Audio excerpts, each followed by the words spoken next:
और साथियों, जो कही गई ना मुझसे वो जमाना कह रहा है। आज मैं बात करना चाहूंगा कि जितने भी प्रदेश के मुख्यमंत्री हुए,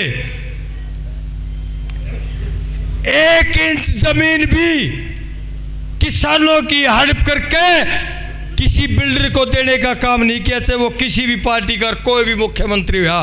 बुराई काटना या झूठी तारीफ करना मेरी मंशा नहीं है साथियों, लेकिन आज परिवार इकट्ठा है और सच से भी मैं अवगत ना करूं तो मैं ऐसा गद्दार नहीं हूं जो अपने भाइयों को सच से अवगत नहीं करूं। साथियों, आपके पड़ोस में कई भाई ये सोच रहे हैं कि मारी के SEZ वाले ने जमीन ली है। ये SEZ था इकोनॉमिक जोन, और कई भाई अपनी जमीन गवा बैठे और उसमें प्रदेश के मुख्यमंत्री की मिली भगत थी, और वो कोई और नहीं, चौधरी भूपेंद्र सिंह हुड्डा की मिली भगत थी। साथियों, हिंदुस्तान का भूमि अधिग्रहण बिल है, जो भी जमीन एक्वायर की जाएगी तो वो गवर्नमेंट करेगी, और गवर्नमेंट जब एक्वायर करेगी तो वो स्कूल के लिए, कॉलेज के लिए, यूनिवर्सिटी के लिए, डिस्पेंसरी के लिए, रोड बनाने के लिए, हॉस्पिटल बनाने के लिए, या कोई भी लोक हित की जरूरत है उनको बनाने के लिए गवर्नमेंट एक्वायर करेगी। और फिर किसान के पास सारे रास्ते खुले हैं। अगर वो सरकार के दिए हुए मुआवजे से संतुष्ट नहीं होगा तो उस लोअर कोर्ट से लेकर सर्वोच्च उच्च न्यायालय तक वो गुहार लगाएगा। और आज तक कोई ऐसी अदालत का फैसला नहीं है जिसने किसान के विरुद्ध फैसला दिया हो। हर अदालत किसान को मुआवजा बढ़ा के देगी।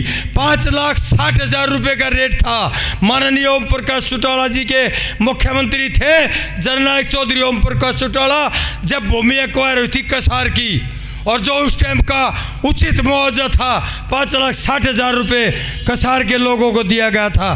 साथियों, आज हाईकोर्ट का फैसला आया है 1,94,00,000 रुपये मुआवजा कसार को। झारखंड में, श्रीलंका में नहीं है, पता कर सकते हो, एक दूसरे की रिश्तेदारियाँ भी, भाईचारा भी है। तो मैं ये कहना चाहता हूँ कि जो SEZ को जमीन दी, ये SEZ नहीं आया बादली विधानसभा में, ये जो अंग्रेज राज करने के लिए आए थे तो वो सीधे राज करने नहीं आए थे। साथियों, उन्होंने एक कंपनी की स्थापना करी थी और धीरे धीरे हिंदुस्तान के अंदर वो कब्जा करते चले गए और हमारा साम्राज्य स्थापित कर लिया।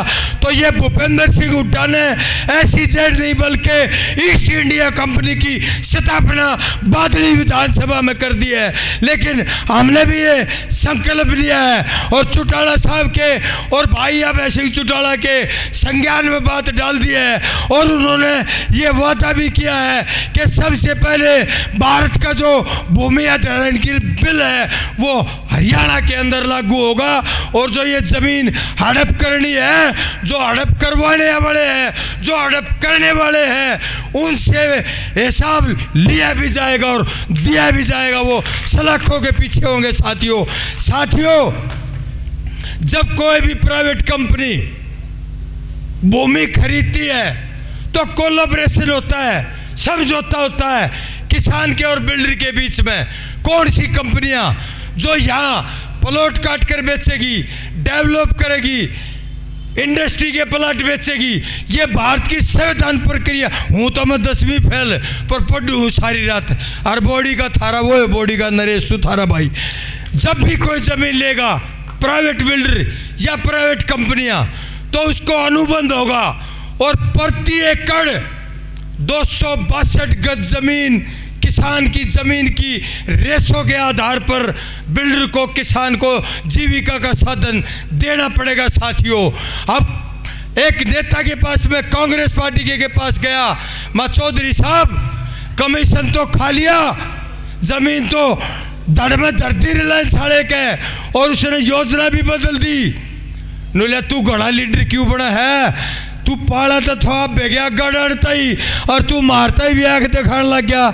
मानूलिया मैं थारा पाला और कोने भाई बादली हल्के की 36 बलूचिस बिरादरी ने निर्दलीय जता के बिना शर्त तुम्हारे को समर्थन दिया था, और आज उन्हीं लोगों के साथ अन्याय हो रहा है और मैं चुप बैठूं, ऐसे हम गद्दार नहीं।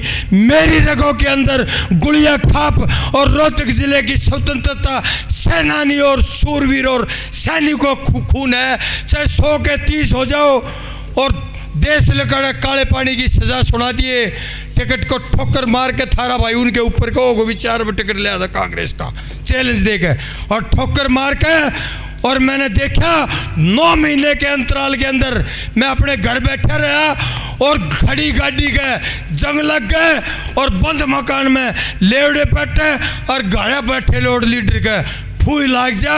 मैंने देखा कोरोना महामारी आ गई और तमाम की तमाम पार्टियों के नेता बिलों में दबड़ गुच हो गए हैं और जान हथेली पर लेकर किसानों की जिन्स नहीं बेच रही है, जिन्स खरीद नहीं रहे मंडी वाले।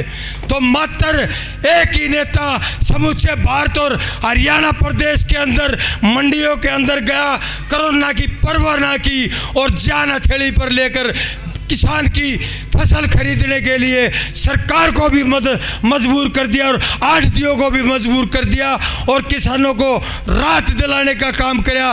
तो उस नेता का नाम आबे सिंह चौटाला है। साथियों,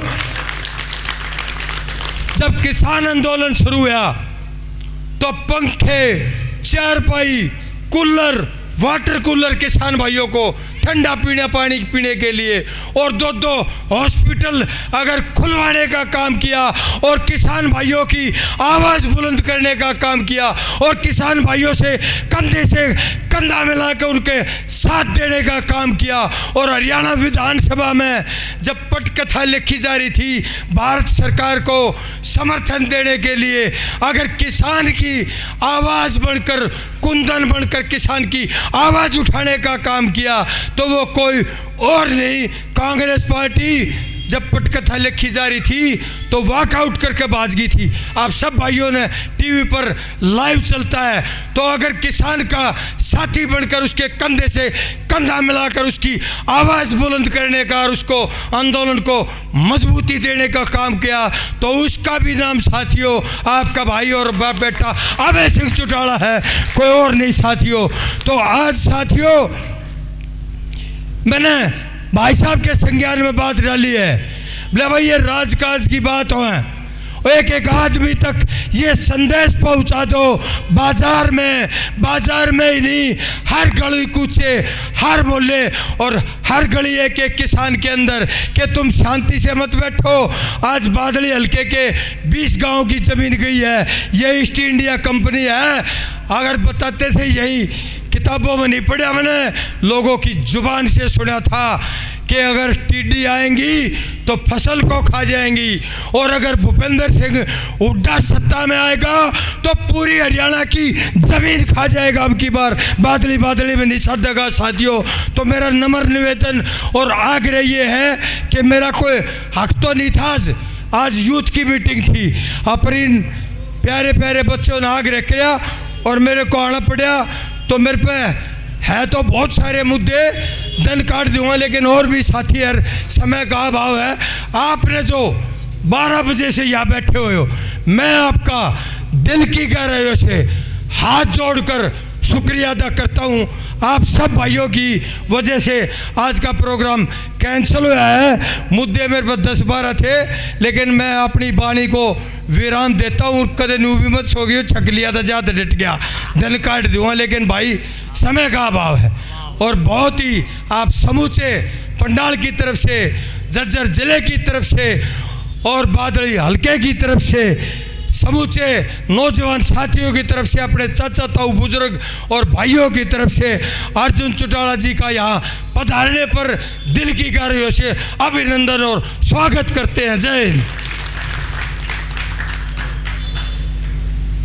बहुत बहुत धन्यवाद नरेश प्रधान जी का। आज भी इन्होंने युवाओं के जोश की तरह आज भी इनमें जोश है और बड़ी जोशीली बातें आपके सामने रखी। भाई नरेश प्रधान जी का मैं बहुत बहुत धन्यवाद करता हूं।